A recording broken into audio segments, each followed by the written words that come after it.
6 है और अच्छे से क्वेश्चन आपको इसमें बेहतरीन देखने को मिलने वाले हैं। टीजीटी पीजीटी हो या कोई भी एग्जाम हो, वैसे तो हेल्पफुल सभी में रहेगा ये, लेकिन टीजीटी स्पेशल है थोड़ा सा, तो टीजीटी के लिए तो बहुत ज़्यादा हेल्पफुल है गाइस। और पीजीटी हो या एलटी ग्रेड हो या फिर आपका जीआईसी या फिर DSSS का टीजीटी पीजीटी, उसमें भी इक्वली हेल्पफुल वीडियो रहने वाला है आपको। तो अगर आपने अब तक सब्सक्राइब नहीं किया है और बेहतरीन तैयारी आप चाहते हैं तो प्लीज़ सबसे पहले तो सब्सक्राइब करिए चैनल को, और फिर लाइक और शेयर वीडियो को ज़रूर करना है, और एक प्यारी सी कमेंट देनी है कि आपका जो स्कोर बनता है वो कितना बनता है मेरे प्रैक्टिस सेट के अंदर, ठीक है। चलिए बिना देर किए स्टार्ट करते हैं आज की वीडियो को। और पहला क्वेश्चन हमारा कहाँ पर है गाइस? पहला क्वेश्चन ये रहा स्क्रीन पर। और which of the following statements is incorrect with reference to John Milton? John Milton के रेफरेंस में कौन सा जो स्टेटमेंट है वो रॉन्ग है? In 1671 Milton issued his last volume of poetry which contain Paradise Regain and Samson Agonistes. तो ये तो सही लग रहा है मुझे। Paradise Regain is briefer and poorer than Paradise Lost. क्या ये सही? क्या ये अच्छा करेक्ट पूछा है? हाँ, इनकरेक्ट पूछा है। ये थोड़ा सा आप इस पर जरूर ध्यान दीजिएगा, कभी आपको लगे कि इनकरेक्ट, ये जरूर कंफर्म करना है कि इनकरेक्ट पूछा है या करेक्ट पूछा है। कई बार ऐसा हो जाता है कि पूछा हुआ होता है करेक्ट, हम बता देते हैं। तो Samson Agonistes in form has no unity of time and place. नहीं गाइस, इसमें बिल्कुल यूनिटी है, यही हमारा गलत हो जाएगा, बाकी सारे हमारे सही हैं। Lycidas has the colour and music of the best Spenser in verse, ये भी बिल्कुल राइट है। तो सी ऑप्शन हमारा गलत है, क्योंकि सैमसन एगोनिस्ट एक क्लॉजेट ड्रामा है और उसमें टाइम प्लेस और एक्शन का ध्यान रखा गया है, ठीक है। चलिए, which of the following place depicts middle class provincial life? तो शेक्सपियर का कौन सा प्ले है ऐसा? मैरी वाइव्स ऑफ विंडसर है, जहाँ पर हमें जो है मिडिल क्लास प्रोविंशियल लाइफ दिखाई दे जाती है। Which one of the following is not written by John Milton? इनमें से कौन सा वर्क जॉन मिल्टन का नहीं है? On his blindness, on the last massacre of Piedmont, और on the morning of Christ nativity 1621 में लिखा था। The passionate pilgrim. अच्छा, इसमें बताइए यहाँ पर 21 क्या 21 हाँ 21 की उम्र में ये पहला वर्क था इनका, ये कहना चाह रही थी मैं। अच्छा, द पैशनेट पिलग्रिम, ये तो शेक्सपियर का है, ये जो डी ऑप्शन है ना ये गलत है, ये जॉन मिल्टन का नहीं है, बाकी सारे इन्हीं के हैं, ये हमारा शेक्सपियर का है। विच of the following idiomatic comparison is not correct? कौन सा इडियोमैटिक कंपैरिजन करेक्ट नहीं है? ये 2016 में आया है question. As bitter as gall, ये ठीक है। एज चेयरफुल एज बार्क, ये ही गलत है। एज चेयरफुल एज लार्क होता है, लार्क, ठीक है। तो यहाँ बार्क नहीं, लार्क। रेड एज चेरी बिल्कुल सही है, और एज साइलेंट एज स्टार बिल्कुल सही है। Mismatched with reference to word antonym sequence. अच्छा, वर्ड है फिर उसका एंटोनिम है, तो इसके सीक्वेंस में कौन सा मिसमैच है ये आपको बताना है यहाँ पर। तो एक्विट का कन्विक्ट सही लग रहा है ये तो मुझे, और ग्रैंड का ऑर्डिनरी ये भी ठीक है, हम्बल का हॉटी ये भी ठीक है, और डेजोलेट का परकोलेट, तो हाँ यही गलत है, ठीक है, यही हमारा गलत बनता है।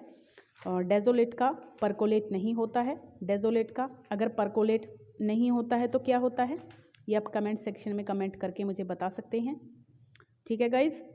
अच्छा, डेजोलेट का परकोलेट मिसमैच है, क्योंकि डेजोलेट का मतलब होता है एम्प्टी, है ना, empty in a way that seems very bad, and meaning of percolate is to move gradually through a surface. तो यहाँ बिल्कुल ये इक्वल नहीं हो रहा है, ठीक है, तो यही हो जाएगा हमारा इसका। चलिए, which adjective is not followed by correct preposition? कौन सा करेक्ट प्रीपोजिशन को से फॉलो नहीं हो रहा है? केयरफुल ऑफ ड्रेस होता है, annoyed at things, busy at lessons, या फिर हॉरिफाइड एट द साइट। कौन सा गलत लग रहा है आपको? तो केयरफुल ऑफ ड्रेस गलत है यहाँ पर, ठीक है, केयरफुल ऑफ ड्रेस नहीं होता है, ए ऑप्शन ही गलत है, केयरफुल टू ड्रेस होता है। With reference to the use of punctuation marks, punctuation marks का जो हम यूज करते हैं, तो which one of the following statement is not correct? कौन सा सही नहीं है? अ डैश, डैश के बारे में बताया जा रहा है। डैश जो है is never use to show a sudden change in thought, अचानक से कोई थॉट में जो परिवर्तन हो रहा है उसको नहीं दिखाता है ये, ठीक है। इसके बाद है dash is use to set off word in apposition और एक्सप्लेनेशन, वर्ड इन अपोजिशन और या फिर एक्सप्लेनेशन को दिखाता है। A carrier is but below and aside, ठीक है। डैश जो है द वर्ड और लेटर इफ सम लेटर और word is to be inserted, मतलब अगर कहीं पे कोई वर्ड या जो कुछ भी है वो हटाया गया है थोड़ा सा, तो उसमें उसकी जगह पे डैश होता है, तो ये तो ठीक है। A dash is use to summarize several subjects all belonging to the same verb, अगर सेम वर्ब से ही काफ़ी सारे ऑब्जेक्ट या सब्जेक्ट बिलोंग करते हैं तो वहाँ पे भी इसका यूज़ किया जाता है, ये भी सही है।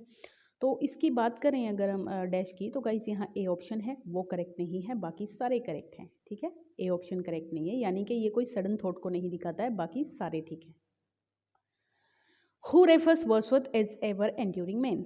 रेफर्स कौन दिखाता है इसको एवर एंड्यूरिंग मैन? किसने कहा है? एसटी कॉलेज ने कहा है, ये तो सबको पता है, बहुत आसान क्वेश्चन था।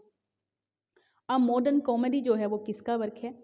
जॉन गाल्सवर्दी का, विलियम शेक्सपियर, बेन जॉनसन या फिर शेरिडन? ये भी बहुत आसान सा था। 1932 में नोबेल प्राइज़ मिला था इनको। और जो जॉन गाल्सवर्दी हैं, पता होगा आपको, तो मॉडर्न कॉमेडी इन्होंने ही लिखा था, ए ऑप्शन।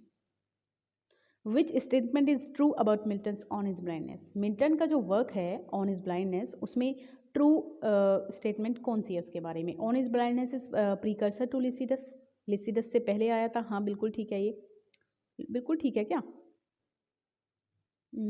हाँ ठीक है ये तो गाइस, ठीक है।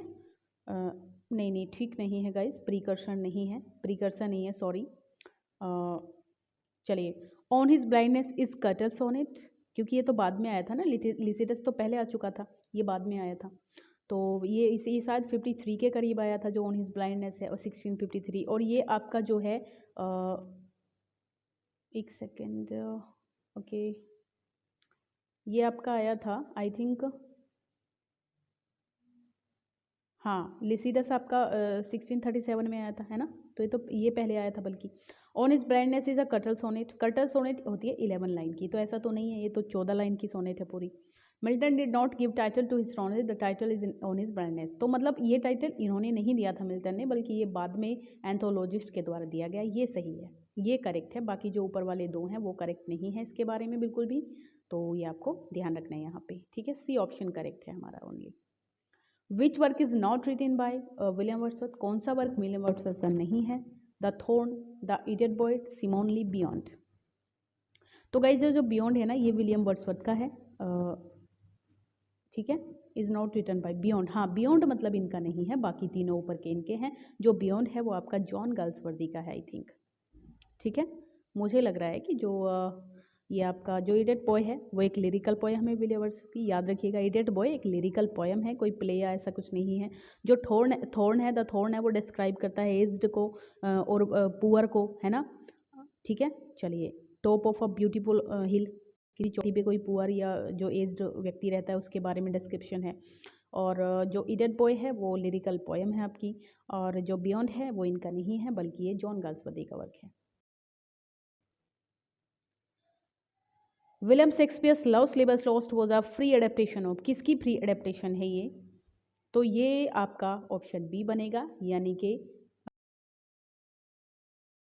डिलीट नहीं हो पा रहा था, चलिए, तो ये ऑप्शन जाएगा मैकमे, ये बनेगा आपका मिनाकमी ऑफ प्लॉटस, ठीक है, यही इसका जो है एडेप्टेशन है फ्री।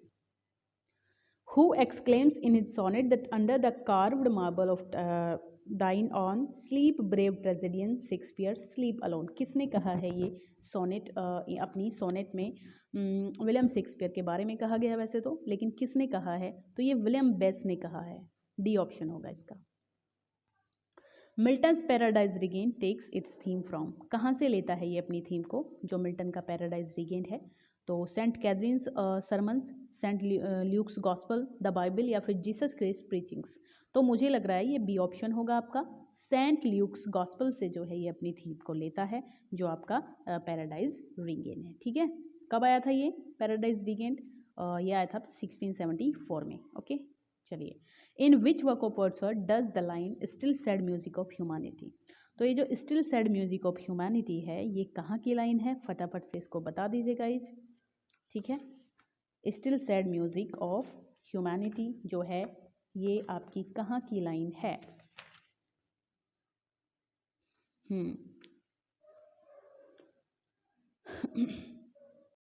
प्यारी लाइन है और बहुत फेमस भी है ये तो। आई होप आप सभी को पता होगी, वैसे टिंटर ने भी की है, ठीक है, इसको देखते ही टिंटर ने भी कर देना।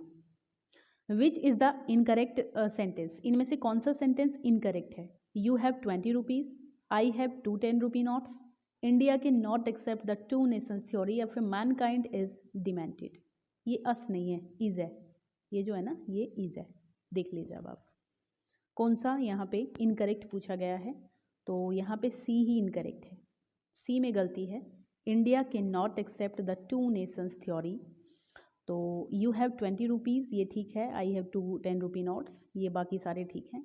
Lyric has been the most popular form of poetry during, कौन सी शताब्दी में जो लिरिक थी वो मोस्ट फेमस थी, तो ये आपका आंसर बनेगा बी, यानी कि लेट 18th सेंचुरी और अर्ली 19th सेंचुरी के अंदर ये जो थी ये आपकी काफ़ी फेमस थी। क्या थी? लिरिक। ठीक है, चलें। ओके ओके ओके ओके, कहाँ पर थे हम? 1 सेकेंड।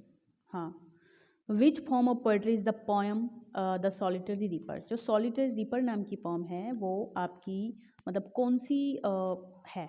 ओड है, लिरिक है, बैलेड है या फिर एलेजी है? तो यहाँ पे इसको लिरिक माना जाएगा। ठीक है, लिरिक माना जाएगा गाइज।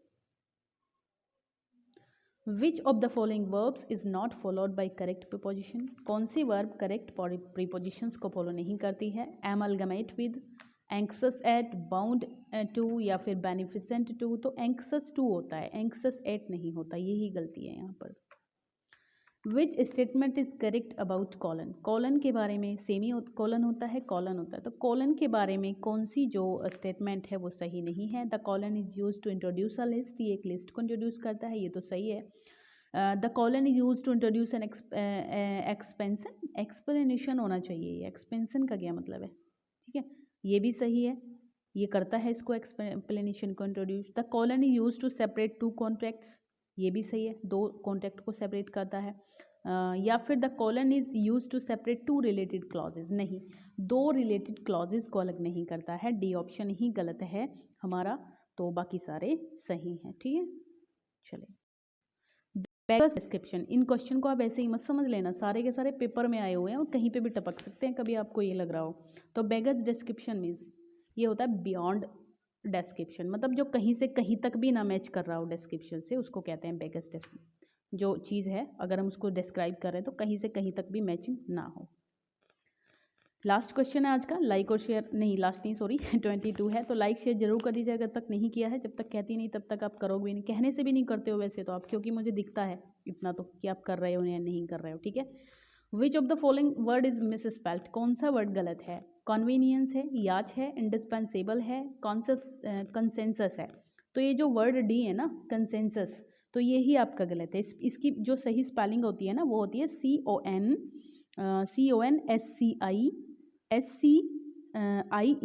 TIOUS। ठीक है, TIOUS होता है बाद में, ये जो बाद में SIOS है TIOUS होता है। ठीक है, मिसमैच्ड पेयर बताइए क्या कौन सा होगा? बोअर का सो, बक का डो, फॉक्स का विक्सन, बक रैबिट का पी रैबिट। ये मैस्कुलाइन और फेमिनाइन का हो रहा है यहाँ पे, तो जो बक रैबिट है वो पी रैबिट है, ये मिसमैच्ड है आपका। बक रैबिट पी रैबिट नहीं होता है, तो ये आपका गलत हो जाएगा। यही बाकी फॉक्स का विक्सन होता है और बक का डो होता है, बोअर का सो होता है। ठीक है,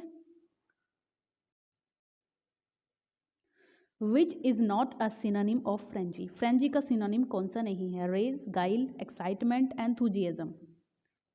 तो जो गाइल है ये इसका सिनोनिम नहीं है।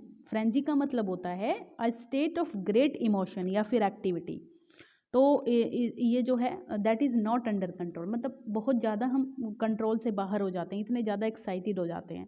तो इसका एंटोनिम बताना होता है, या इसका एंटोनिम इस टाइप का होगा ना, कामनेस हो, पीस हो, हार्मनी हो। तो इनमें से कौन सा है वो? गाइल का ये हो जाएगा आपका बी। ठीक है, बी हो जाएगा, बी ऑप्शन। फ्रेंजी का गाइल होता है, बाकी सारे तो एक्साइटमेंट, एंथुजियाज्म सब सिनोनिम है इसके। लास्ट क्वेश्चन है, which one of the following pledge is a social satire dealing with the fashion and fades of the day. कौन सा सोशल सटायर है? विलियम शेक्सपियर के हैं सारे। तो लव स्लेबर्स लॉस्ट है, और कोई सा नहीं है, इसी पे जाएंगे, सी ऑप्शन हमारा सही है। अच्छा गाइस, वीडियो आपको कैसा लगा ये जरूर बता दीजिएगा, लाइक शेयर जरूर कीजिएगा, और bye bye, take care. Next video में फिर से मिलती हूँ, तब तक के लिए आप लोग पढ़ते रहिए अच्छे से। ठीक है, बाय।